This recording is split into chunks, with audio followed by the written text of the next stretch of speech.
दिल्ली से शिवम ने पूछा है, कहते हैं मैं तो खुश रहना चाहता हूँ लेकिन मेरे आस पास के लोग मुझे दुखी करते रहते हैं, इनका मैं क्या करूं।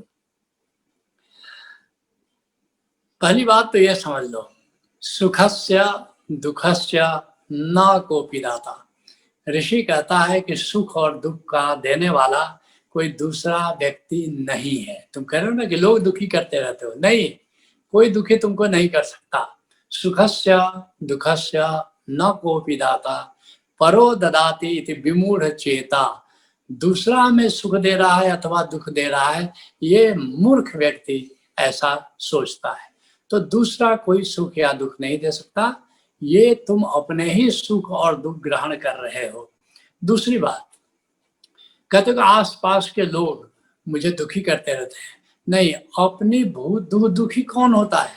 आत्मा दुखी नहीं होती है, ये तुम्हारी पर्सनालिटी, ये तुम्हारी भूत प्रकृति, ये तुम्हारा घोस्ट नेचर, तुम्हारा मन, तुम्हारा अहंकार, ये दुखी होता है। तो अपनी भूत प्रकृति को, अपने अहंकार को जानो, आनंद प्रज्ञा करते हो। वहां घोष नेचर के बारे में बताते हैं कि कैसे मैं सही हूं और तुम गलत हो। यही अहंकार मूल रूप में है, दो प्रकार का है, जिसको कृष्ण कहते हैं कि रजस और तमस। तो ये दो प्रकार का, तो उसकी अपनी विशेषताएं हैं, उसकी अपनी विशेषताएं हैं। हर भूत प्रकृति, हर व्यक्ति अपनी भूत प्रकृति के अनुसार व्यवहार करता है। तो अपनी भूत प्रकृति के जानो, तब जान लोगे कि कौन सी बातें हमको दुखी करती हैं। जैसे मान लो तुम्हारा भूत है यू कैन नॉट डोमिनेट, तुम हम पर हावी नहीं हो सकते। तो फिर जो भी तुमको सलाह देगा, डोमिनेट करने की कोशिश करेगा, डायरेक्ट करेगा, इंस्ट्रक्ट करेगा, तुमको दुखी हो जाओगे। तो तुमको पता चल गया कि ये मेरा अहंकार दुखी हो रहा है कि क्योंकि अब कोई मुझ पर डोमिनेट कर रहा है। ऐसे तुम्हारा भूत है आई एम राइट, मैं सही हूँ। अब जैसे कोई आलोचना करेगा, जैसे तुमको गलत कोई कहेगा, अब तुम छटपटाने लगोगे एकदम से। लेकिन अगर पता हो जाए कि ये मेरा अहंकार दुखी हो रहा है, उसकी प्रकृति ऐसी है, तो फिर जागे रहोगे। तो अपनी भूत प्रकृति और जिनके बीच तुम रहते हो, जो तुम कह रहे हो जो तुम्हें दुख देते हैं, जब उनकी भी भूत प्रकृति जानो। जैसे मान लो यू आर रॉन्ग है कोई और तुम मैं सही हूँ, तो तुम जानते हो कि इसकी आदत है सबको गलत करना, तो मुझे भी कहेगा, तो करने दो, इसकी आदत है। तो उसकी भी भूत प्रकृति को जानो, अपनी भी भूत प्रकृति को जानो और उसके प्रति थोड़ा जागे रहो।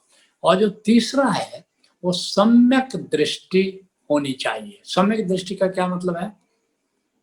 आनंद पूछता है बुद्ध से कि सम्यक दृष्टि क्या है गुरुवर?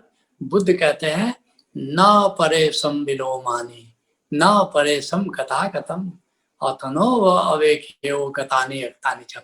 दूसरे का दोष मत देखो, न परे संविलोमानी न परे सम कथा कथम। ये मत सोचो कि दूसरे को क्या करना चाहिए क्या नहीं करना चाहिए। तो फिर अतनो वेख्यो कतानि अकतानि च, तुम अपना ही देखो कि वर्तमान परिस्थिति में हम क्या कर सकते हैं, हम क्या नहीं, हमें क्या नहीं करना चाहिए। तो तुम अपना ही कृत्य की समीक्षा करोगे। तो ये एक तरह से ये सम्यक दृष्टि, ये तीसरा स्टेप है। और चौथा स्टेप है साक्षी रहो। आत्मस्मरण में लोगों के साथ, लोगों के बीच रहो। और ये ऊपर ऊपर की बातें हो रही हैं, अपने स्वयं से, अपनी आत्मा से जुड़े रहो। तुम देखोगे कि बाहर लहरें आ रही हैं, जा रही हैं, सब तमाशा लगेगा। तुम भी संतों की तरह कहोगे बनाकर फकीरों का, हम एक गालिब तमाशा है अहले जहां देखते, जगत तमाशा हो जाता है। तो साक्षी रहो। और फिर जो अंतिम बात है वह स्वीकार है। कोई भी घटना घटी, किसी ने कुछ कहा, किसी ने कुछ किया, तो उसको स्वीकार कर लो। क्यों स्वीकार कर लो? कभी गजल में हमने लिखा है कि जिंदगी भर का तजुर्बा चंद लफ्जों में कहूँ, व्यर्थ है चिंता हमारी, जो हुआ अच्छा हुआ। पूछता था मैं नदी से राह में क्या क्या हुआ, यह कहा मुझसे नदी ने, जो हुआ अच्छा हुआ। जो मान मिला वो भी अच्छा था, जो अपमान मिला वह भी अच्छा था।